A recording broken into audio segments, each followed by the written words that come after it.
Magandang araw sa inyong lahat. Ako po si Banat Bay. Ito na nga, pag-usapan na natin ang mga may init na issue ngayong araw na ito. Alam nyo, grabe ho ha, palala na ng palala.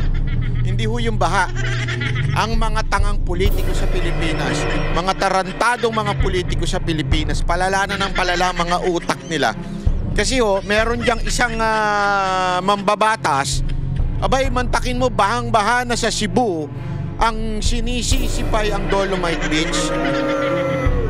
Actually, hindi lang isa yan.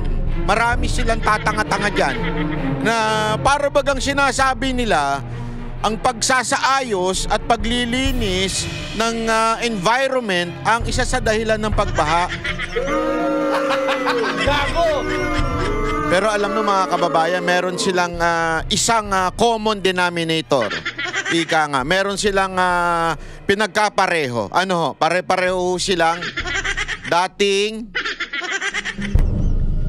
di ko alam kung dati o hanggang ngayon pa rin ha, kaalyado ng mga NPA. Di natin alam.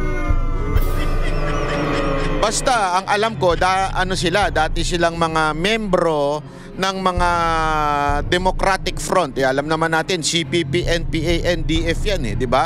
Magkakasama po sila dyan Kaya alam natin mga kababayan na sila po ay galit na galit sa mga Duterte. Kasi alam nyo naman ang Duterte, ano yan sa kanila sagabal yan sa mga may itim nilang plano sa bayan natin. Hindi, kasi alam naman natin na sila ay talagang nalumpo, humina nung panahon ni Pangulong Duterte. At lalong-lalo na si VP Sara Duterte, galit na galit yan, di ba? Sabi niya nga noon, dapat hindi na pinapapasok sa party list yung mga animal na yan. Kaya gagawin nila ang lahat para masira ang pangalan ng Duterte at hindi manalo si VP Sara Duterte. Sa bagay, pag nawala ho sila sa kamera, wala na hong sustento yung mga NPA nilang kaibigan. Tama, mali? Ganyan yung mga yan Alam naman natin na pinaguhugutan nila ng pera. Ang gagawin nila, alam mo yung mga yan, eksperto yan sa sa pangingikil. Ang gagawin nila, babanatan nila ng babanatan hanggang patahimikin sila nung nasa gobyerno, lalong-lalo na yung kanilang amo dyan. Kasi syempre, pag may amo ka nga naman, babayaran ka lang, tumahimik ka na, yun. May pera na yung mga kasamahan nila na NPA, tama, mali? Gago!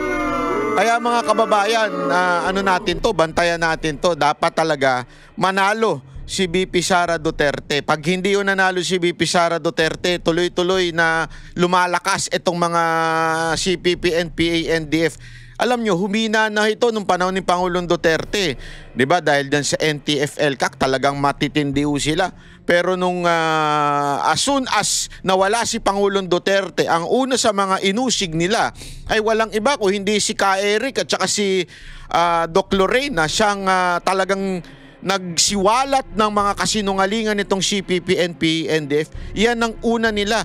Kaya nga yan una nilang pinakulong sa kamera di ba? Ginamit lang nila yung SMNI na dahilan.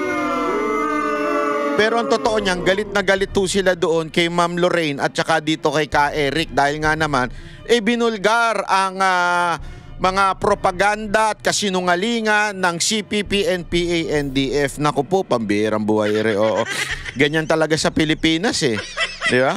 Pag ikaw ay lumalaban para sa ikakaunlad ng bayan mo, talagang sisitahin ka, aanuhin ka. Ganyan na ginawa nila kay Pangulong Duterte, di ba? Kitang-kita naman po natin yan. Marami pa po tayong pag-uusapan, pero isa pa sa mga pag-uusapan natin ay yung issue kay Saldico. Naku po, patay tayo dyan. Gago! Saldico, namumuro ka na sa taong bayan. Hindi, kasi ito kay Saldico, kahapon, diniscuss natin. Kung hindi nyo napanood yung video, panoorin nyo na lang kahapon, diniscuss natin yung video about doon sa abogado niya. Na itong abogado niya pong ito, mantakin mo, binulgar. As in, binuking. Binuking ang DOJ, binuking ang pamahalaan sa kanilang kaululan. Ano yun? Bakit? Anong sinasabi mo, Banat Bay? Hindi kasi kahapon sinabi niya na sasagutin ko, sabi niya, ang anumang issue. Hindi totoo. Na ipupukol kay Zaldico. Ano ba yung issue na yon? Wala pa.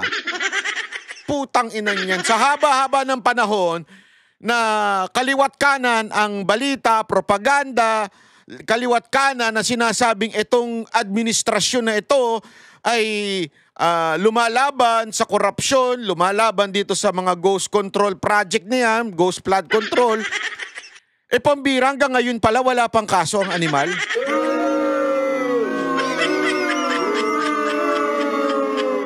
Naintindihan nyo ibig ko sabihin, mga kababayan? Wala pang kaso ni isa.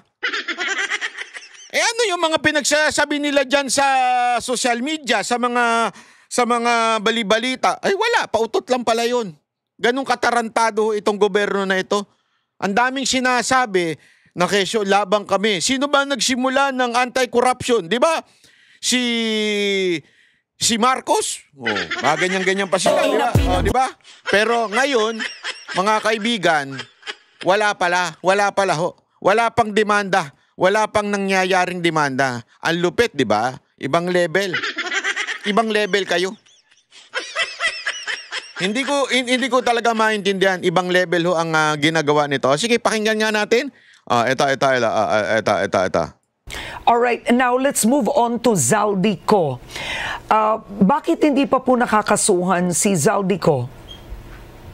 Yes, as I said, we are proceeding in a very systematic manner with due respect to the constitutional rights of the respondents, including the right of presumption to innocence. Okay. Presently, we have developing a case where Zaldico is involved in possible 16 transactions. Okay? This has not been filed yet with the DOJ. We are making sure. Yan. Ganda, di ba? Maganda naman yung sinabi niya. May due process, ika nga. Lupit, di ba? Hindi, totoo naman. Sabi nga sa ating bayan, kailangan ng due process sa mga kakampi. Alam mo, ito wala namang kasalanan tong undersecretary na ito. Wala naman siyang kasalanan kasi may boss naman siya. Diba? Sumusunod lang siya sa utos at definitely sumusunod siya sa nag-appoint sa kanya. Pero alam naman natin, hindi naman kaila sa Pilipinas na ang due process na sinasabi nitong mga to ay lagi lamang doon sa kaalyado. Pero pagkakalaban, mula kay Pangulong Duterte, nung kay Bantag, kay Tebes, kay Pastor Kibuloy, walang due process na naganap. Talagang sabi nga nila, you cannot break the law but you can bend it. Di ba? Totoo, yan ang kanilang prinsipyo. So, dito, medyo parang asaan yung linya na kung saan may due process at kung saan merong bendalo. Hindi kasi alam mo, yun nga yung kinagagalit ng maraming abogado, lalong-lalo na si Senator Marcoleta, doon sa bendalo. Kasi yung bendalo, when and how are you going to apply it? Napakadelikado nun. The law is law. Alam niyo yun, ang batas ay batas. You cannot bend it. You understand what I mean? That is the law. You cannot, alam mo, ito bibigyan ko kayo ng matinding example. And I think most of you, especially those theologically knowledgeable, naiintindihan ito. Di ba? Sabi nga nila, alam mo, nung bata ako, ito walang question ito nung bata ako, tinatanong ko sa sarili ko kasi every Holy Week nanonood kami nung Passion of Christ o yung basta yung about sa pangyayari kay Kristo, di ba? Alam naman natin. Tapos hindi ko talaga maunawaan nun. Sabi ko, di ba he is claiming as God? Bakit kailangan niyang magpapako sa krus? Bakit kailangan niyang magpapalo? Bakit kailangan niyang gawin ang lahat ng bagay na ito? At higit sa lahat, ba't kailangan niyang mamatay? Alam mo, isang lang ang dahilan yan. God is a God of justice. And yan ang pinakamatinding paliwanag sa you cannot bend the law. As a matter of fact, He is God. He can say, okay, patatawarin ko na kayo. Kayong mga makasalanang tao. Oh, mula ngayon, you're forgiven. He can do that. But why Christ has to suffer and die? Because that what is called justice. Since the wages of sin is death, it has to be followed. Someone has to die for our sins. Yun po yun eh. Yun yung bagay na even God did not bend the law. Kailangan matupad yun. Justice must be done. Justice must prevail. Kailangan merong mamatay dahil may nagkasala. If the first man sinned against God, it has to be paid by someone. And no one of us is capable of doing that because we are also guilty of sins. Only one man can do that. Ito yung sinless person, that is Jesus Christ. That's why He died, He suffered. He cannot bend the law. He has to do it. Isipin nyo yun that's how the law must be followed. Yun ang hindi ko maintindihan doon sa bend the law eh. Kung ang Diyos niya hindi ginawa yun eh. He has to follow it. Kaya He has to send His Son to die for us. You understand? That's why He took the sin and died. So that we might live who believes in Him. Yun yung prinsipyo na you cannot bend the law. Tapos, may isang darating na sasabihin, okay, you will not break the law but you can bend it. Kaya naiinis ang tao. Naintindihan ninyo? Kaya naiinis ang tao kasi, ano to? Bigla ka magsasalita ng bend the law. Tapos, ngayong mga kaalyado mo na, o yung mga dati mo ng kaalyado, biglang may due process na. Pero pag yung mga maliliit nating kababayan, yung mga ating kababayan na nagnakaw lang na hindi na kailangan ng due process yan, dire-diretso na yan, yariin na yan.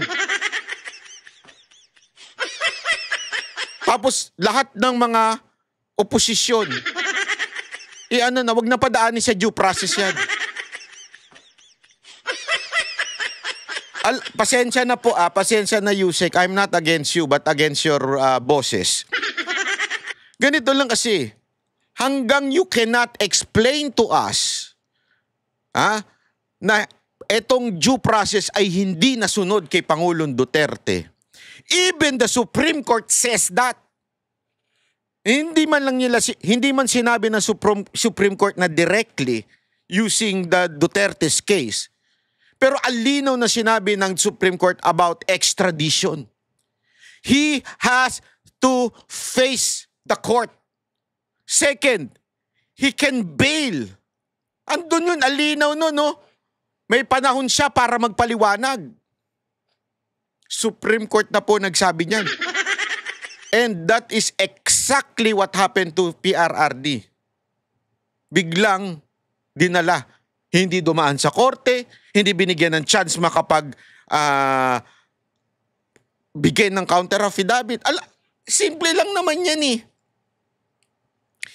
In any case, whether it's crime or civil, hahayaan ng korte nang magbigay ng counter affidavit. Doon pa nga lang sa fact na sinabi ninyo na yung opisyal ng DOJ na kasama doon sa nanghuli kay Pangulong Duterte ay quote-unquote as a justice or court, doon pa lang sablay na eh. But again, let's just assume it's true. Let's just assume na, sige, pinayagan ng batas yan kahit isang malaking katarantaduhan. But still, the law says, kailangan mabigyan siya ng opportunity sumagot. Magbigay ng kanyang counter affidavit. Did you allow that to happen? Yusek? Di ba hindi? I know it's not you. It's your boss. But still, kaya nga marami sa amin ang naiinis at nabibuwisit diyan sa salitang due process. Hindi nyo binigay yan sa Pangulong nagmalasakit sa taong bayan, sa mga Pilipino. Hindi nyo ibinigay tapos ngayon, puro kayo due process. Nalantaran ng nakikita natin ng mga ebidensya dito sa tao na ito. Duterte supporter lang po ba ang nagbulgar niyan? Hindi. From the engineers, from the contractor, even from his security aide, kasamahan niya sa Congress, binulgar yan. And yet, wala pang kaso. Gago! Kasakit, di ba, sa Pilipinas? Matindi. That all the areas are covered with sufficient evidence, but we are presently developing this. Right now, the bits and pieces of evidence coming from the whistleblowers are already sufficient. But until and unless they have signed the MOA with the WPP, Witness Protection Program, and they have volunteered formally the affidavits to constitute their testimony to be given against the proponents, including Zaldico, then we cannot yet make this part of the evidence because they have to voluntarily offer this testimony. And we are leading to that. We are concluding within the next few weeks the memorandum of agreement with the whistleblowers, with the main whistleblowers, and with that, we will now proceed with the filing of appropriate cases with everybody, not just... So, ayan ha. O, eto naman, ipapakita ko lamang po sa inyo yung, ano to? Dahilan. O, yung bagang masasabi nating sinabi nitong kanyang mga abogado. Hindi ba sa... Ay, sorry naman. Hindi yan, ha? Ito. Alright, now... Ay, hindi yan. Saan na yun? Nawala. Wait, chotomate. Kasi importante ito, eh. Dito, Ay, wala. Hindi ko pala na ano. Oh, anyway. Importante kasi yun, ha? Anyway, ito muna po, bago yan. Ibay muna natin ng usapan. Ito muna ang pagdating kay Romualdez. Nakakatawa ko kasi ito. Ito, napaka-importante rin pag-usapan ito dahil ito isa sa mga isang katawa-tawa na namang ginawa ni Remulla. Ito si Remulla talaga, no? Kahit saan mapunta, talagang katawa-tawa ang ginagawa. Mapanoorin niyo? Hindi ba sa lahat ng investigation, itinuturo si Zaldico na may malaking kinalaman dito sa maanumalyang flood control project? Pero ayon kay Ombudsman Crispin Remulla, teka. Hindi po pwedeng si Zaldico lang yan. Agoy! Iyon ang sinasabi ko. O yun, palakpakan natin.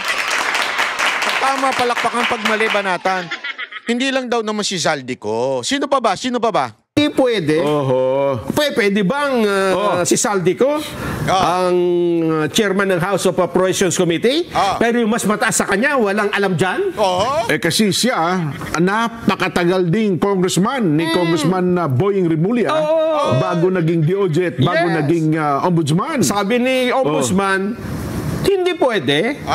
Dapat dyan managot din si dating speaker Martin Romualdez.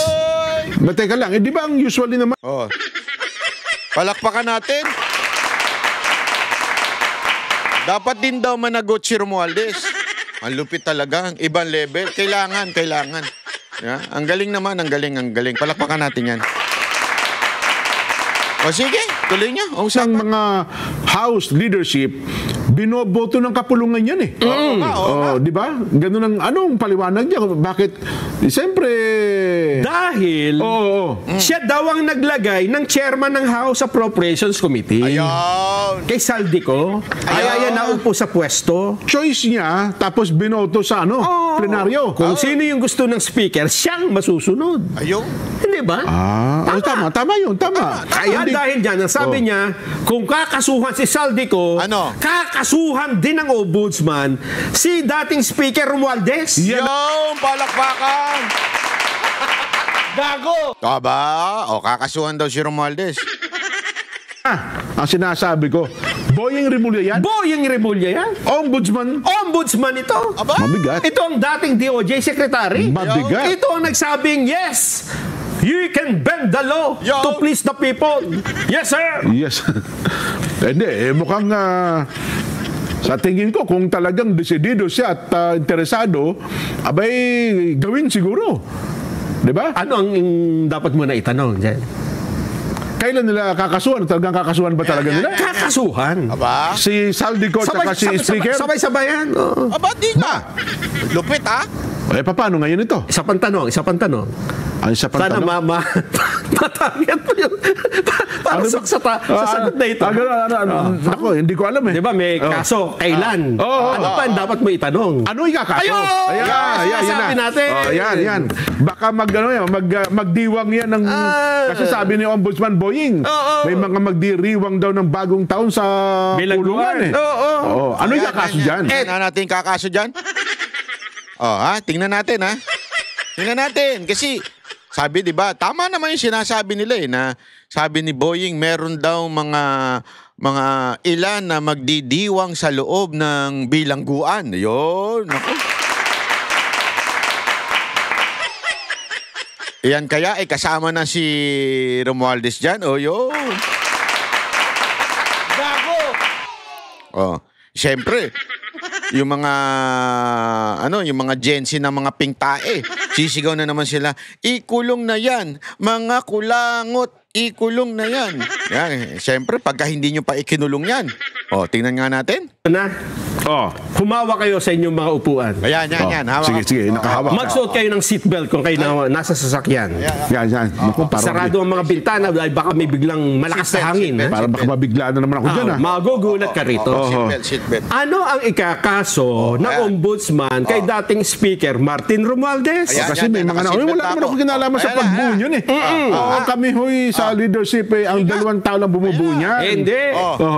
Speaker ka, dapat may kaso ka rin. Yan ang sabi ni Remulla. Okay. Anong At kaso? ang kaso mo ay gross inexcusable negligence. Gross inexcusable negligence. Gago! Kapabayaan. Kapabayaan. Ano pa? Yun lang. Ayan lang! Tama siya, nahulog ako sa silya ko dahil doon. Pambihira ang buhay. Buti na lang may seatbelt ako. Di ba? Pambihira. Ang tindi nung kaso na yun, Gross negligence. Hindi. Tingnan nga natin yung gross negligence na yan. Ano ba yung kaso na yan?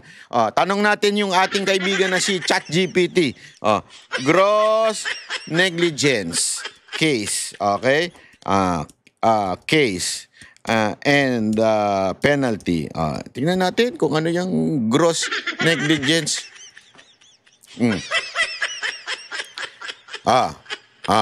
Ayan na.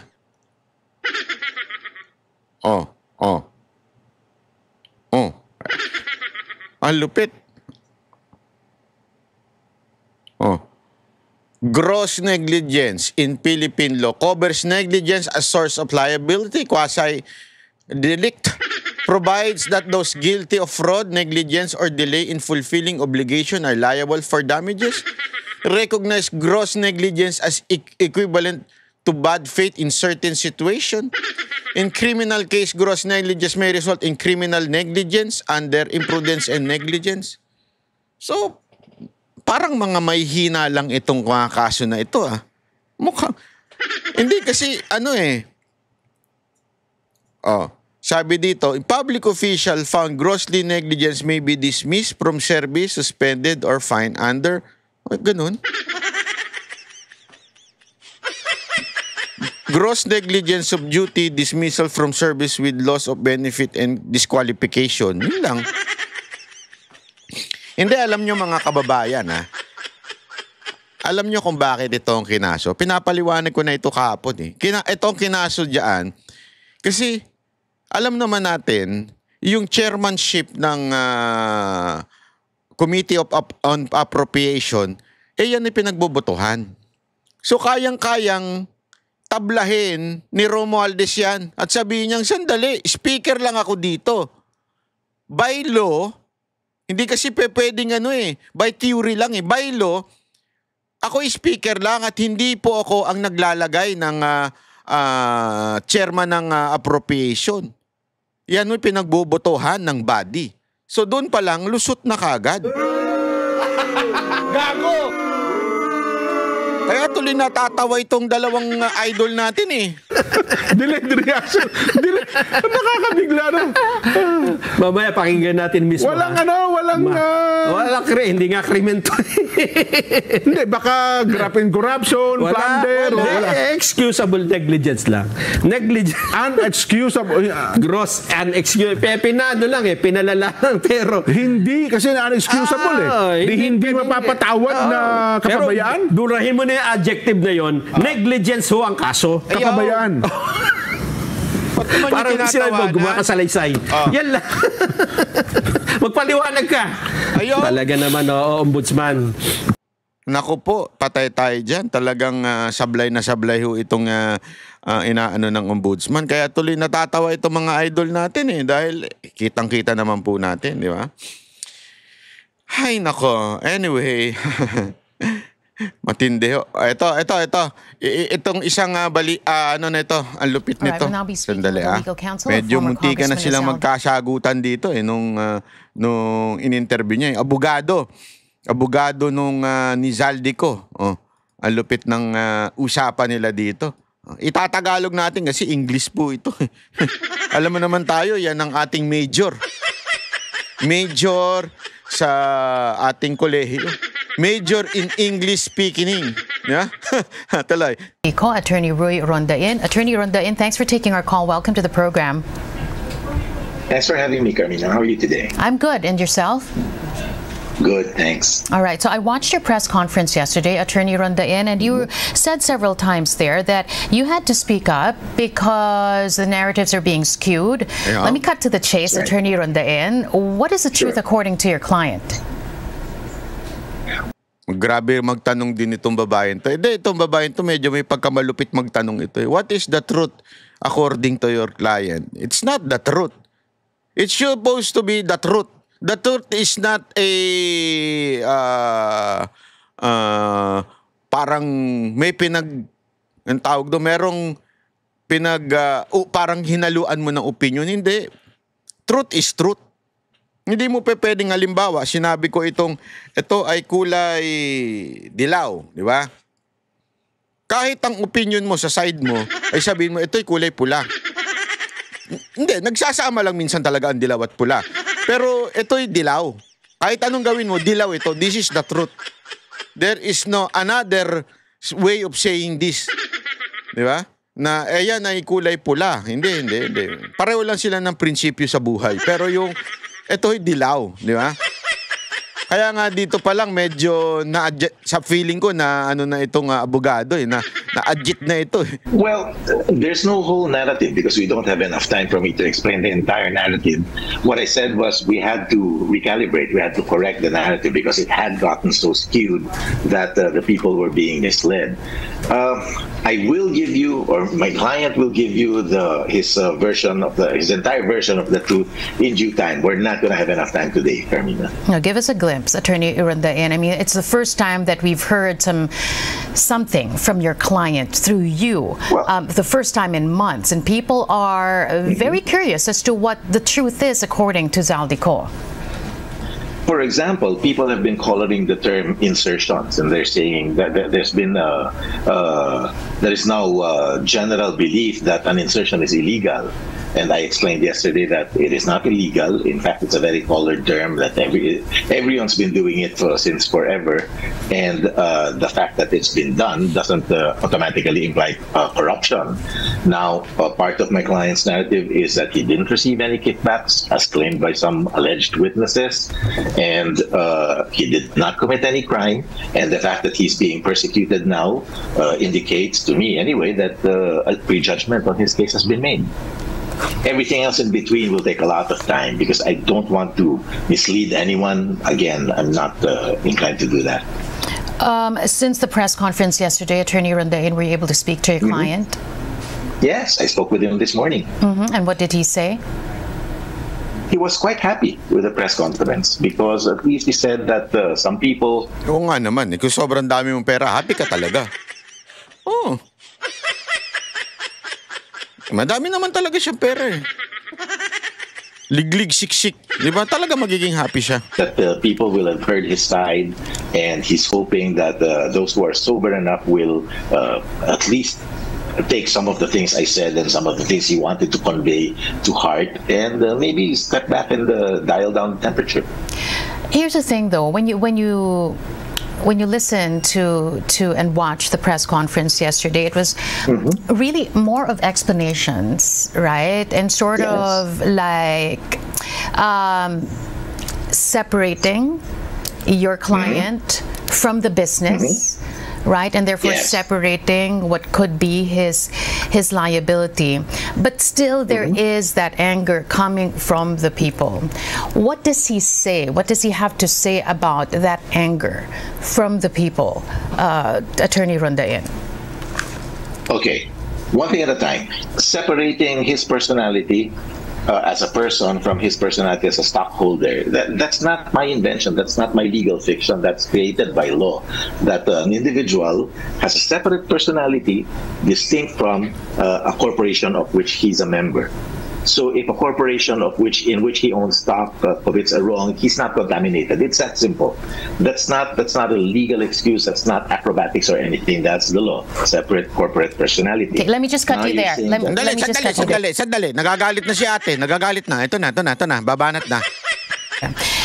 The way you explain it, some would say, and I want you to answer this, that's a perfect cover-up. That's very convenient.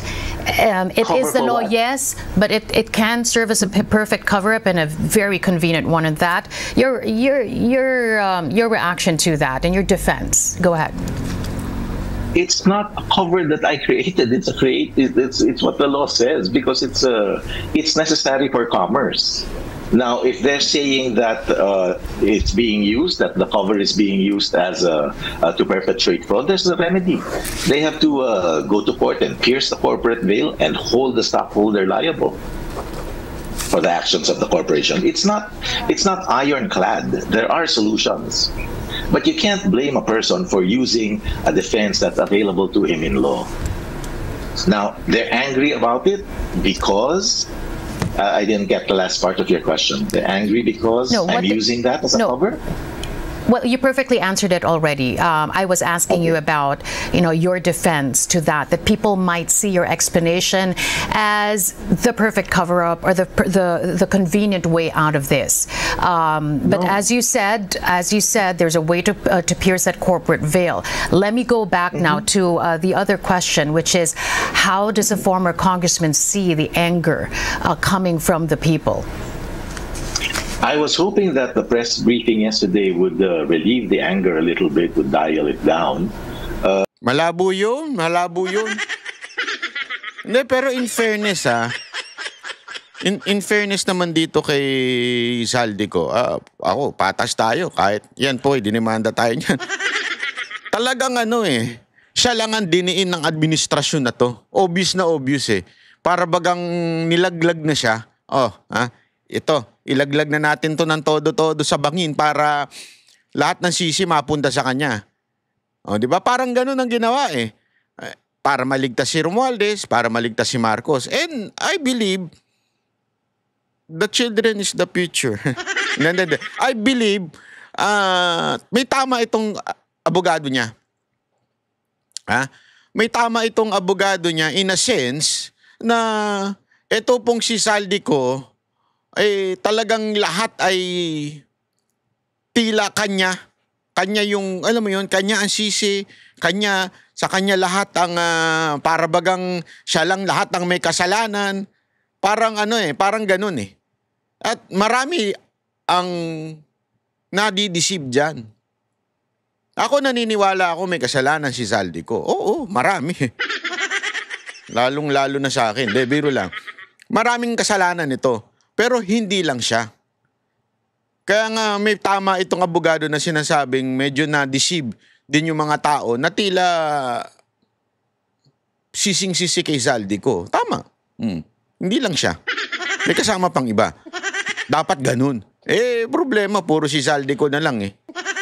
But I have received mixed reactions to the press con. Some people are saying that, I didn't know. Now I had context, and it seems that we've been quick to judge after all. And some people are, of course, just spitting fire and fury. There's nothing I can do about people who refuse to listen to reason. But what does your client have to say about the anger? Same thing. He's sad. But, what would you do, Carmina, if you're accused wrongly of a crime? I would defend myself. What is it that people expect you? Defend yourself from what and how? I mean, I would show up. I would show up. And do what? And defend myself personally and not use... That's the... Grabe pa yung pag-irap si ate. May side eye. Sabi niya haharap daw siya and not use. Parang ikaw, grabe. Itong si ate, may pag... tingnan mo, may pag-irap baga. Like defend yourself from what? I explained this yesterday. I was hoping that people would get this. When you accuse someone of a crime, you have to accuse him specifically. You have to say what, when, where, who, and how. So people want him to come home and to defend himself from what? I'm asking you now. What's the charge? Well, that's going the legal route, and I understand you perfectly because that's your job, right? That's right. But That's right. there is this moral calling as well. I mean, the accusations are grave. I want to ask you, does he realize the gravity of these accusations? Take it away from the court, but the accusations outside of it, does he realize the gravity? Go ahead. No, he does not, because he doesn't know what the accusations are, and I'm the first line of defense. What are the accusations? Tell me before I defend, because that's a misconception. Most people want me to prove that my client is innocent. I don't have to do that. That's not the way our laws are drafted. Our laws are drafted such that if you accuse someone of a crime, you have to prove it. An accused doesn't have to prove innocence. It's up to the prosecution to prove that he's guilty. So if you're saying that he should come home and defend himself, my first question will be, defend himself from what? Okay, let's go into that. Yan. Kasi yan ang paulit-ulit na pinopoint out nitong abogado na ito eh. Wala pang kaso eh. Anong accusation? Yeah, paulit-ulit niya, kahapon niya pa sinasabi pati ngayon pa rin yan. So magsasagutan na sila nitong nag-i-interview sa kanya. The accusation is this, that he was responsible for the insertions together with the former Speaker of the House, now Congressman Martin Romualdez. And there were two people who said that at the very least. You have Congressman Toby Tiangco and former Senate President Chisa Escudero. Go ahead, attorney. What insertions when? How much? Patay ka ngayon. Ayan na, magagaling ang abogado dyan eh. Saan ninakaw? Where asan ba yung mga yan? Ayan. Dadaanin ka na sa technicality niyan. Ate, You see the problem? You can't make a generic accusation. You can't make a general, universal accusation. You say, you're guilty of corruption. Come home and defend yourself. Corruption? Corruption? How? When? Where? What? Patay ka ngayon. Yari ka. Ang talino ni Kuya. Mukhang maililigtas pa si Zaldico. Napatay tayo dyan. Nayari si ate. So to answer me this, did he have anything to do with the insertions? I'm asking you. I'm answering you. I'm asking you what insertions? What year? For 2019, 2021? For the budget for this year, 2025. Ate, next time kasi pag magtatanong ka, dapat meron kang data eh. 'Di ba? Sana kinuhan mo, inaral mo yung sinabi ni Tiangco. Kasi yun, puno ng data po yun eh. 'Di ba? Ito yung mga insertion na ipinasok ni Zaldico.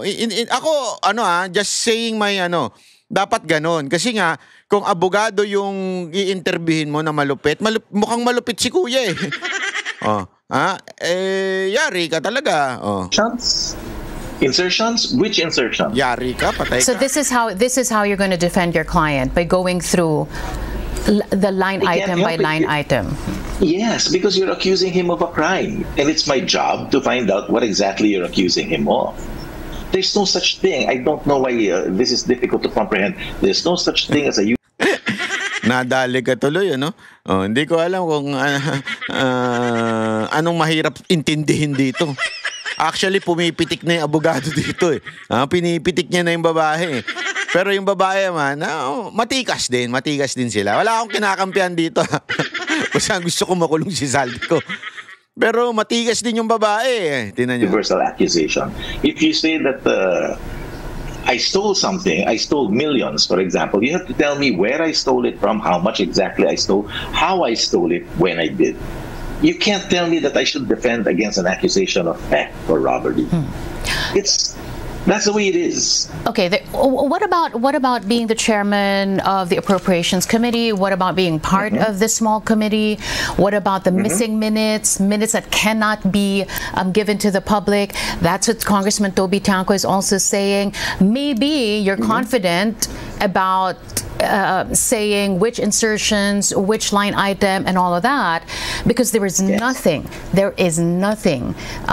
as of the moment that would point to a certain insertion, because the minutes of the small committee, they're nowhere to be found. No one is releasing it. I don't know. I don't know the details of the accusation. Why don't you ask your client? Have you asked your client about it? You're missing the whole point, Carmina. I can only ask him. May alam mo, logically may punto ito eh. Although pinagtatanggol niya mali. Pero may punto ito eh. Kasi yung nag-i-interview sa kanya medyo kulang sa details eh. Para bagang sinasabi niya, entire corruption lang. Tinatanong nga siya anong specific. Kailangan masagot niya. Sana you came prepared. About a certain accusation. I can't ask him about general accusations. That's the whole point of this conversation. You have to tell me what it is. Now, if Representative Bianco has a... Alam mo, bakit? Ang problema ito. Kaya naiipit si ate. Ang problema kasi, there is no case to talk about. Nagigets nyo? It's all propaganda of the government. I'm not saying it's not true, ha? Ako, naniniwala ako, merong kagagawan nito si Zaldico. Okay? But I cannot, hindi pwedeng, it's not what you believe, it's what you can prove. Diba?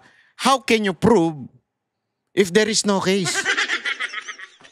Yun ang problema natin eh.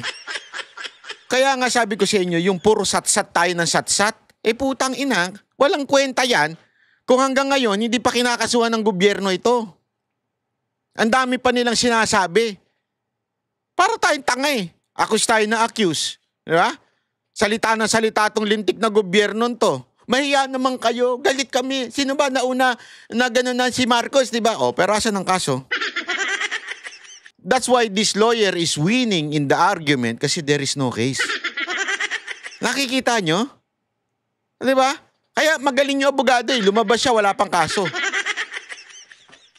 Tapos pag may kaso na, sasabihin niya, hindi na pwedeng pag-usapan kasi may kaso na. Gago! Di na ipagtanggol niya na kagad yung kanyang kliyente kasi nga, ang tagal ng lintik na kaso na yan. Accusation on specifics, then he should file it in court. I don't want to litigate this on the media because he has a bigger forum, a better and a louder forum than I do. He has the Congress. He can deliver a privilege speech. He can go on TV anytime. I don't have that. I don't have that power. So he doesn't understand why. He does not understand. He does not understand the anger. No, he does.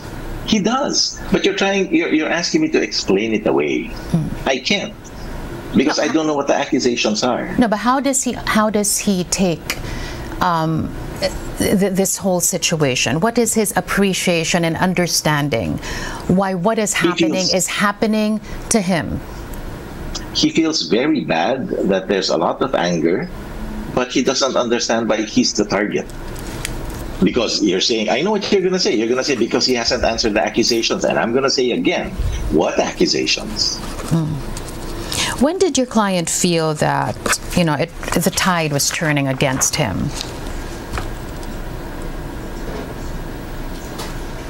I think a couple of weeks after the SONA, when it started exploding, little explosions initially, and then when it reached critical mass, then that's when he felt it. By the way, I wanted to ask you as well before we started the conversation. How is your client doing health-wise? He's all right, I assume. Of course, he has his medical problems like most people, but he's okay. Medical problems of most people? Parang hindi naman ata tama yung sagot na yun. At sabihin nyo na lang na most people accused. Dagdagan nyo na accused. O most people na facing scandal issues. Yung sasabihin mo lang most people, lahat ba ng tao o most people ba may sakit? Hindi naman Mentally and mentally, he's all right. Enough to come back? Mentally? Ako, I doubt that. Honestly, kung bagbabasihan ko yung mga demanda niya sa akin, I doubt that. Na he is mentally okay. Again, he will come back when the threat against his life is abated, when his fear of the threat to his life is abated. But then, it goes around, right? The fear. Yes. The fear stems from the anger of the people. You've said that as much. You said in your press conference, have you seen social media and all that? So the fear comes from that, and you fear vigilantism. But then the people who are angry at him have only one thing to say. What? And one ask for him to come home and answer. So it goes around. What? And so it goes around. Alam mo, grabe, no? Yung niya, yung iisa lang ang point ng abogado eh. Ano nga isasagutin? Wala naman pa eh. Paulit-ulit niya, binabara niya na nga dito eh. We keep going around as well, you and I, because you keep asking me to answer and I keep asking you answer what? This is a round debate. Yeah, I'm not debating with you. I'm not debating with you. That's not my job. So the people are getting angry because they want him to answer. And what? What's he gonna answer? Alam mo, te, wala kang panalo. Kasi hanggang ngayon, wala pang demanda, ginagawa ang lintik na gobyerno na tao. Yan ang katotohanan. When were you engaged, Attorney Rondain, by Zaldico? A couple of months ago. When it started to happen? When what started? When this whole thing blew up? No. A couple of months ago, maybe about... No. It had already started to boil over. And what was the premise for him engaging you as his lawyer? Defend me. Defend him from? Yes. From any potential legal proceedings. I mean, that is my job. That's what I'm trained to do. So he knew at that time, that early? Well, I assume that any reasonable person would accept that there's a possibility, there's a high possibility. Inuhuli siya ng babae. Napapansin? Inuhuli siya ng babae na, so alam niya na may problema. Alam niya na merong ano. Gusto ko yan. Possibility that legal proceedings would be initiated. And a smart person will engage a lawyer before he needs a lawyer. And so, what exactly did he see to make him engage her services? Because as you said a while ago, what did he say? Go ahead. Sorry, I don't understand the question. What exactly did he say? What exactly did he see and felt at that time to make him engage her services when he started seeing the tide turn against him? Oh, he probably felt that trouble was coming, that he was going to be blamed for some things, and that's exactly what's going on now. He was going to be blamed? Yes. By whom? let me stop there because we're starting to go into attorney-client privilege conversation. So I have to stop right there. Does he have his at the proper time? At the proper time. Does he have his entire family with him? I don't know. I still don't know. I was asked that yesterday. I still don't know today. The allegation, one of the accusations as well, is that none of this would have happened without your client, and your client wouldn't have been so confident, this is one of the allegations, to make those insertions and steal from the national coffers had it not been for the former Speaker of the House, Martin Romualdez. What do you know about where that relationship stands as we speak? The relationship between your client and the former Speaker of the House? I can't answer that question because there's a premise I don't agree with. The premise is that he stole. And I cannot concede that premise, so I will not answer that question. However, I can isolate the latter part of the question on where his relationship with the former Speaker stands now. I have no reason to believe that it is not as it was before. Sorry, can you repeat it? You have no reason to believe... I have no reason to believe that his relationship is not as it was before. And why do you say so? Because I have no reason to believe that it's changed. All right. Can you categorically say, Attorney Rondain, that your client did not steal a single centavo from the national coffers? Yes. Yes, I can categorically declare that. And what's your reason for saying that? Because it's the truth. And there is no evidence to the contrary. When you talk to the people, though, and they say this person said this, delivered money, there's a money trail and all that, and this is being laid out to the public for the public to digest. Is there anything that you see wrong with all these pieces of information being laid out into the public outside the court, outside legal proceedings? Yes, absolutely, because it builds a I can't say false because I don't know exactly what they said and they weren't under oath. So from an evidentiary point of view, I can't make any conclusions.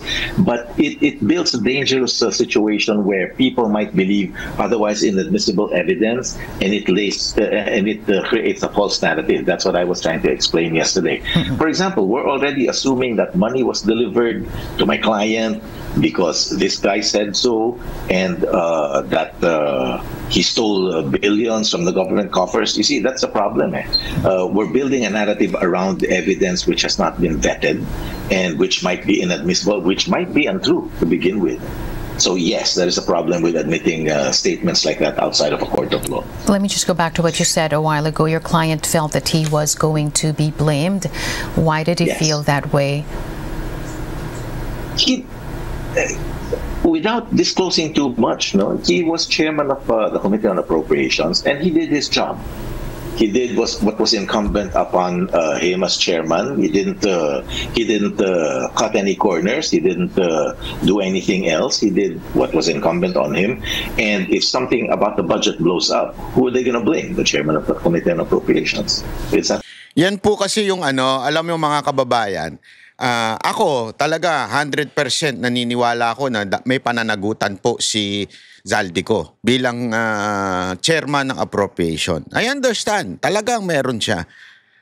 Kaya lang, hindi dapat matigil doon. Yun yung paulit-ulit natin sinasabi, na may boss yan.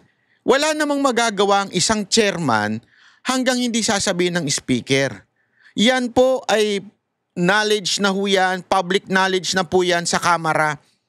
Alam nyo, there was even a time na we are so updated with what's happening nun sa Kamara nung panahon ni Senator Cayetano bilang Speaker of the House. Kaya alam ko ho yung nangyayari nun eh. Alam ko ho yung nangyayari noon kung bakit may mga gustong maging Speaker of the House. Kasi madalas nga tayong pumunta nun sa Kamara nun eh.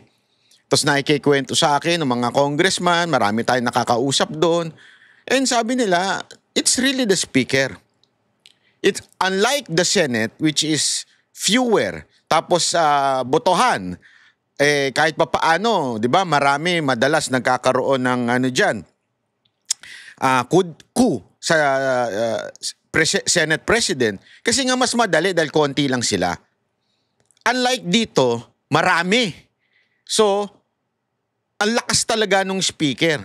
Para makausap mo, mapalitan mo ang speaker, it will really take so much power, energy sa mga mga congressman. Kaya nga alam mo yan ng mga congressman na talagang etong speaker ang may control sa lahat ng bagay. Kaya agree ako sa isang part na sinasabi nitong lawyer na ito na tila maraming nami-misled. Kaya alam, magkaiba kami ng dahilan ng pagiging misled. Ako, sa tingin ko, kaya nami-misled ang tao dahil si Zaldico lang ang sinisisi. Tapos ngayon, may pinalalabas pa, may propaganda pa against Chis Escudero. 'Di ba? Na tila si Zaldico at saka si Chis Escudero ang magkakuntsaba sa mga ganyang pangyayari. Wala akong control ang isang Chis Escudero, isang Senate President sa tao ng Speaker of the House. Walang control 'yon. Anong ginawa? Kung ano-anong pinaratang, kung ano-anong binintang dito kay Senate Chis Escudero. At ang isang ang binintang dito, alam nyo ko, yung bago nilang pautot? Ito, papakita ko lang sa inyo. Ayan. Yan yung bago nilang pautot, yung meron daw bahay sa Alpaland, Baguio Mountain Lodge. Isang magandang bahay daw. Kasi mamahalin daw doon. So, kino-connect nila. Naging nandito si Chis Escudero at si Hart Evangelista. So, merong kayamanan ito, merong pagmamayari si Chis Escudero. Tulad nung nangyari kay Senator Bongo. Si Trillanes, sinabihan siya na meron daw bahay sa Ayala, Alabang. Eto rin, sinabihan si Escudero na may bahay sa Alpaland. Pero mismong Alpaland na nagsabing walang bahay si Chis Escudero dyan, wala sa pangalan niya. Hindi kasi porket pinupuntahan, kanya na. Paano ako? Akin ang BGC. Kasi lagi ako nandyan. Laman ako dyan. Lagi akong nasa mga hotel dyan. Akin ba ibig sabihin yan? Sabi dito, sa balita na to, etong si Hart Evangelista ay membro ng Alpaland Balisin Island Club. Which is, one, talaga namang mayaman si Hart Evangelista. Pangalawa, artista yan eh. Alam nyo ba, ito, tuturuan ko lang kayo. Kasi matagal na tayo sa showbiz eh. Yung mga artista, marami ho sa kanila. Hindi ko sinasabi si Art Si Art mukhang mayaman talaga yan dahil sa pamilya niya. Kung alam nyo lang ang story niyan, di ba, na ayaw pa nga nila ng pamilya, di umano, allegedly, si Chis Escudero dahil politiko, mayaman po itong si Hart Evangelista. Yung mga ganun bang eksena. Pero gayon pa man, kung sakasakaling hindi mayaman ito si Hart Evangelista, may mga pagkakataon na iginigest lang yung mga artista para mag-ingay. Sabihin, para ma-endorse yung particular, para bagang maraming, di ba, mga socialites na ganyan ang ginagawa. Pag naandi dito si ganito, magiging itong club na ito ay sisikat dahil ibig sabihin, mababalita na siya ang may-ari nito. Maraming ganyan. Maraming ganyang marketing na ginagawa. Yung kunwari sa isang club, sino bang may-ari ng club na yan? Kasi maraming tao. Yung disco club na yan. Kasi nauso yan nun. May-ari niyan si Toot. Yung isang socialite. Pero in reality, hindi naman sa kanya talaga yun. In reality, lang ho siya doon, parang special endorser, pero ang palalabasin sa media, kanya yan. Para yung mga tao punta tayo doon sa lugar na kung saan ang may-ari ay si ganito. Maraming ganyang marketing. Kaya feeling ko, ganun ang ginawa dito. Hindi ko sinasabing yun ang ginawa ng Alpaland, pero malamang yun ang ginawa ng marketing na ito Alpaland. Alam mo ba, kuwari nagbebenta sila ng property. Alam mo ba sino may-ari dito? Mga politiko, mga artista. Magiging kapitbahay mo na si Hart Evangelista. Pag bumili ka dito ng pagmamay-ari, di ba ikaw naman ano ka? Oo nga. Ako ibig sabihin mayaman ako na ganyan, di ba? Ganun eh. Uso yan yung ganyang klaseng marketing. Okay? Pero syempre, ngayon, ginagamit nila ito laban kay Chis Escudero. Ibig sabihin lang po mga kababayan, this is a full lie to divert sa tunay na salarin. Sino ho yun? walang iba kundi yung boss ni Zaldico, na sino? Si Romualdez. At walang iba kung sino yung namili ng speaker na boss din ni Romualdez, na si Marcos. Doon sa part na hindi ako sure kung sino yung boss, si Marcos ba o si Romualdez. Basta sure tayo, magpinsan sila, magkakuntsaba. Pero doon sa boss, medyo tagilid yun, di ako sure. Alam mo naman, mahinang nila lang yung presidente natin. So, hindi tayo sure dyan. Anyway, maraming salamat po. Ako po si Banat Bay at sana magkita-kita ho ulit tayo. At ang ating katanungan para sa GCash. Ay, eto na yung katanungan natin. May tigpa 500 ang unang 3 mananalo. Unang sasagot sa tamang katanungan na ito. Okay? Sino?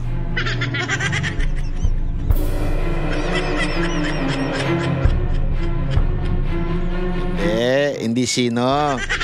Ano? Ayan. Ibahin naman natin, ano? Ang ikakaso kay Martin Romualdez. Ang unang 3 sasagot ay mananalo ng tigpa 500 GCash. Ano daw yung walang kwentang ikakaso kay Romualdez? Sagot-sagot na. Maraming salamat po. Abangan nyo po yung sa mga makakasagot. Magko-comment po si Ann Harot para hingin yung GCash number nyo para ibigay sa inyo ang GCash. Maraming salamat po. Yan ang Banateros, boses ng ordinaryong Pilipino. Banateros ay walang